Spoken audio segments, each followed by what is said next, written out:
যে গণহত্যার জন্য মাননীয় প্রধানমন্ত্রী শেখ হাসিনাকে বারবার বলা হচ্ছে আসামি, ভারত থেকে ফিরিয়ে আনা হবে, সেই গণহত্যা তো প্রমাণ করতে হবে। একটুও তো প্রমাণ করা সম্ভব হচ্ছে না।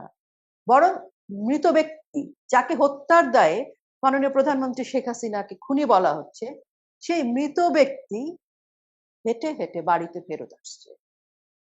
কাজে এই প্রহসন, এই মিথ্যাচার, এই প্রতিহিংসা পরায়ণতা থেকে যা হচ্ছে সেটি সময়ে বোধহয় আমরা বুঝতে পারবো।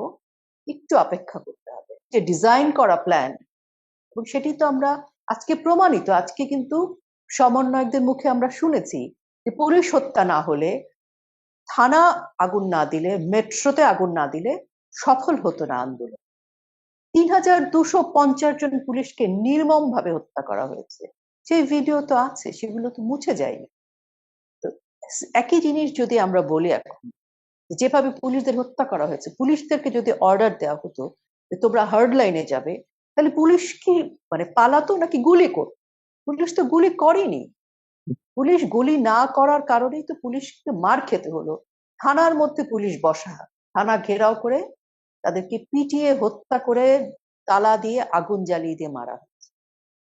এরকম পরিস্থিতি যারা করেছে তাদের যে ক্ষোভ, তাদের যে জিঘাংসা, হিংস্রতা, বাংলাদেশ আওয়ামী লীগ তার সাথে যুক্ত হতে চায়নি। দেখেন, আমরাও যদি একই কাণ্ডটা করি তাহলে কতজন মারা যেত। এবং যেহেতু আমরা বুঝে গেছি যে এখানে লাশের দরকার একটা পক্ষে, আমরা ওই ফাঁদে পা দিতে তখনও চাইনি, এখনো চাই না। মাত্র তো ৩ মাস হয়েছে, এত আনন্দ পাওয়ার কিছু নাই কারো যে বাংলাদেশ আওয়ামী লীগ পিছিয়ে পড়েছে। যুদ্ধের ময়দানে কখনো কখনো আগাতে হলে ১-২ পা পিছাতেও হয়।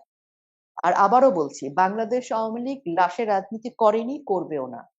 বাংলাদেশ এবং আওয়ামী আবারও লীগ বলছি, রাষ্ট্রের রাজনীতি আমরা করে। নির্দেশ আসলে আমরা ঠিকই রাস্তায় নামবো, কিন্তু বারবার বলছি, যেভাবে লাশের রাজনীতি আমরা দেখেছি, লাশ নিয়ে নাটক দেখেছি, লাশ নিয়ে ক্ষমতা দখল দেখেছি, সেটি বাংলাদেশ আওয়ামী লীগ করবে। কিন্তু আপনাদের বিরুদ্ধেই তো গণহত্যার অভিযোগ উঠেছে আপনাদের বিরুদ্ধে, এবং আপনাদের সভানেত্রী সহ শীর্ষস্থানীয় যারা নেতারা রয়েছেন তাদের অনেকের বিরুদ্ধে অনেক অনেক মামলা হয়েছে এর মধ্যে। এবং সাবেক প্রধানমন্ত্রী শেখ হাসিনা, তাকে ভারত থেকে বাংলাদেশে ফিরিয়ে আনার ব্যাপারে কাজ চলছে। তাকে কি সরকার ফিরিয়ে আনতে পারবে, বা তাকে কি বিচারের মুখোমুখি দাঁড় করাতে পারবে কিনা, এই ব্যাপারে আপনারা বা বাংলাদেশ আওয়ামী লীগ কি ভাবছেন, বা তিনি বাংলাদেশে ফিরবেন কিনা এই পরিস্থিতিতে? আপনার আপনার প্রশ্নের প্রথম অংশ থেকে আসি। মামলা, দেখেন, ১৩ জন মৃত ব্যক্তি হেঁটে হেঁটে বাড়ি ফিরে এসছে। আমাদের প্রধানমন্ত্রী শেখ হাসিনাকে যে হত্যা মামলা, একটি হত্যা মামলার যিনি মৃত ব্যক্তি, তিনি ফেরত এসছে। তাহলে এরকমই তো সব মামলাগুলো, যে মামলাগুলো করা হচ্ছে সবই রাজনৈতিক প্রতিহিংসা পরায়ণ থেকে করা হয়েছে। মৃত ব্যক্তি ১৩ জন এসছে, আমরা অপেক্ষা করি আর কতজন মৃত ব্যক্তি ফেরত আসে। আর যখন কোনো মামলা হয়, বিচার না হওয়া পর্যন্ত তাকে আসলে কতটা দোষী সে বিষয়ে রায় দিয়ে দেওয়া বোধহয় ঠিক নয়। সেজন্য বলছি যে এই যে গণহত্যার কথা বলা হচ্ছে, তো একইভাবে ৫ই আগস্ট থেকে আমি বলতে পারি ৩,২৫০ জন পুলিশ, নেতাকর্মীর হত্যা, ধর্ষণ, ভাঙচুর, লুটতরাজ, এই সবগুলো কি গণহত্যা নয়? এই গণহত্যার দায়ভারটা কার? এগুলো তো আমরা চোখে দেখতে পাচ্ছি, প্রমাণেও প্রয়োজন নাই। ভিডিওতে আমরা দেখতে পাচ্ছি কারা কারা কি করছে, এবং এদেরকে রক্ষা করবার জন্য যে বা যারা ইন্ডেমনিটি করছে, অধ্যাদেশ জারি করছে, এটা তো প্রমাণিত যে তাদের নির্দেশেই এই হত্যাকাণ্ডগুলো ঘটেছে।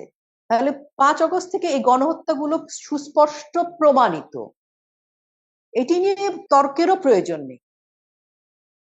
এই গণহত্যা নিয়ে মানে কথা বলা দরকার বেশি, কারণ যে গণহত্যার জন্য মাননীয় প্রধানমন্ত্রী শেখ হাসিনাকে বারবার বলা হচ্ছে আসামি, ভারত থেকে ফিরিয়ে আনা হবে, সেই গণহত্যা তো প্রমাণ করতে হবে। একটুও তো প্রমাণ করা সম্ভব হচ্ছে না।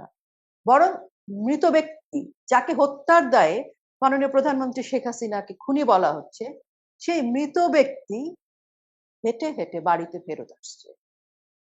কাজে এই প্রহসন, এই মিথ্যাচার, এই প্রতিহিংসা পরায়ণতা থেকে যা হচ্ছে সেটি সময়ে বোধহয় আমরা বুঝতে পারবো, একটু অপেক্ষা করতে হবে। আপনি যেমন 5 থেকে 8 আগস্টের কথা জোর দিয়ে বলছেন সেই গণহত্যার দায়ে আজকে 5 থেকে 8 এবং আজকে পর্যন্ত। জি, আজকে পর্যন্ত সেটাকে আপনি যেমন বর্তমান সরকার বা সমন্বয়ক বা এই রাজনীতি এসব নিয়ে আপনি দায়ী করছেন, একই রকম ভাবে 16 থেকে 5 আগস্ট পর্যন্ত 16 জুলাই থেকে 5 আগস্টে শেখ হাসিনা পাশের দেশে চলে যাওয়া পর্যন্ত তখন তো আপনারা সরকারে ছিলেন, সেই দায়গুলো তাহলে আপনাদের কেন নয়?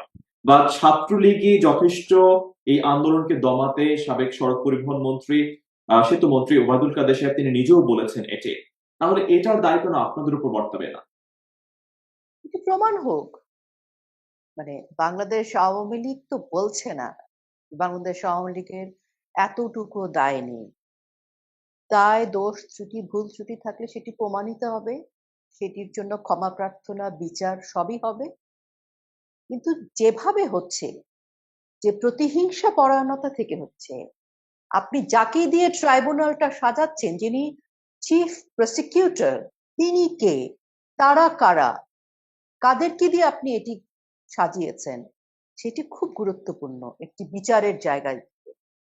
আপনি যিনি যুদ্ধাপরাধী লয়ার ছিলেন, তিনি কখনো এসে ফেয়ার জাজমেন্ট করতে পারবেন না। এবং আমরা প্রথম থেকেই দেখছি মানে আমাদের নেতাকর্মীদেরকে মামলা ছাড়াও হামলা হচ্ছে এবং গ্রেফতার হচ্ছে। গ্রেফতার হওয়ার পর ভেবে ভেবে মামলা দেওয়া হচ্ছে, হামলা করে অর্ধমৃত করে মামলা দেওয়া হচ্ছে, নিয়ে যাচ্ছেন আদালতে, আদালত প্রাঙ্গণে হামলা করা হচ্ছে, আদালতের ভিতরে হামলা করা হচ্ছে। আপনি আসেন না, সিস্টেমে আসেন। প্রত্যেকটা দেশের একটা সিস্টেম আছে, বাংলাদেশেরও একটা সিস্টেম ছিল। আদালত আদালত প্রাঙ্গণে একজন আসামির সাথে তো আপনি এগুলো করতে পারেন না। আপনি প্রপার মামলা দেন। 170 জন, আমাকেও মামলা দেওয়া হয়েছে, আমি নারায়ণগঞ্জে গেছি হত্যা চেষ্টা করতে, বাদী তো চেনেই না কোনো মামলার আসামিকে। এরকম প্রচুর মামলা আছে যে বাদী জানে না কে কে আসামি, ফোন আলাপ ফাঁস হয়েছে, আমরা জানি কে কারা কিভাবে মামলাগুলো সাজাচ্ছে। আমার কাছে এখন পর্যন্ত 3টা মামলার ড্রাফট আমি পেয়েছি, যেখানে আমাদের অনেক শিল্পীকে, অনেক পরিচিত মানুষকে, নেতাকর্মী তো প্রথম 50 জন তো মাননীয় প্রধানমন্ত্রী শেখ হাসিনা থেকে শুরু করে আওয়ামী লীগের 50 জন নেতা কর্মী আছেই। তারপর আমাদের অনেক শিল্পীর নাম, মানে ড্রাফট করা কপি, মামলা হয়নি, এই ড্রাফটটা যাবে থানায়, তারপরে মামলা হয়। মানে কে বা কারা এই ড্রাফট গুলো করে দিচ্ছে।